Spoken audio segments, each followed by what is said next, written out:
نحمده ونصلي على رسوله الكريم اما بعد فاعوذ بالله من الشیطان الرجیم بسم اللہ الرحمن الرحیم۔ پچھلی وعظ میں امام احمد ابن حنبل رحمہ اللہ کا تعارف پیش کیا تھا۔ آج آپ حضرات کو ایک ایسا واقعہ سنانے لگا ہوں کہ جس سے امام احمد ابن حنبل رحمہ اللہ کا اللہ رب العزت کے ساتھ تعلق، قرآن کے ساتھ محبت اور ان کی ہمت و جرت کا پتہ چلتا ہے۔ ہارون الرشید کی وفات کے بعد اس کا بیٹا مامون الرشید بادشاہ بنا۔ مامون الرشید اعتزال کی طرف مائل تھا، معتزلہ سے متاثر تھا۔ اس نے خلق قرآن کے عقیدے کا اظہار کیا اور لوگوں کو بھی اس عقیدے کو اپنانے کی دعوت دی۔ بغداد کے گورنر اسحاق معتزلی کو کہا کہ لوگوں کو جمع کرو اور اس عقیدے کی دعوت دو، جو مان لے ٹھیک ہے اور جو نہ مانے ان کا جواب لکھ کر مجھے بھیج دو۔ مختصر یہ کہ جو علماء کرام نہ مانے ان کو درس تدریس اور افتاء وغیرہ سے روک دیا گیا۔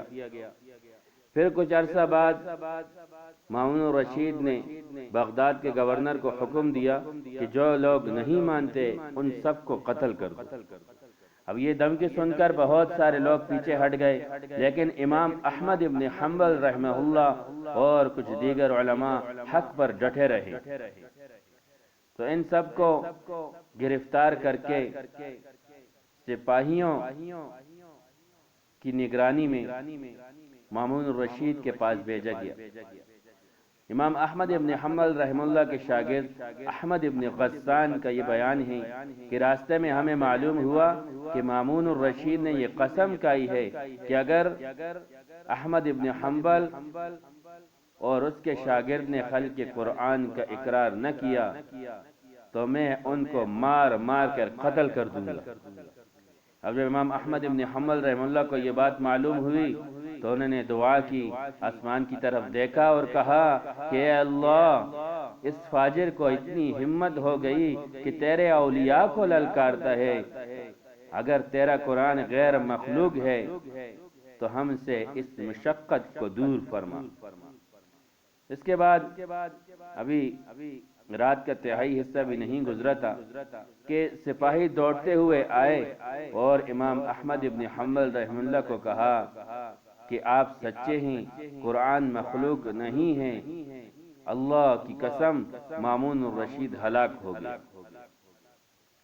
پھر مامون الرشید کے بعد معتصم باللہ بادشاہ بنا، اس کی حکومت آئی اور اس نے اس عقیدے کی خوب زور و شور سے دعوت دی، اس کے لیے کوششیں کی، اور اس نے بھی امام احمد رحمہ اللہ پر بہت سارے ظلم کیے، جس کے بارے میں انشاءاللہ اگلی وعظ میں بات ہوگی، جس کا عنوان ہوگا امام احمد ابن حنبل کا عشق رسول۔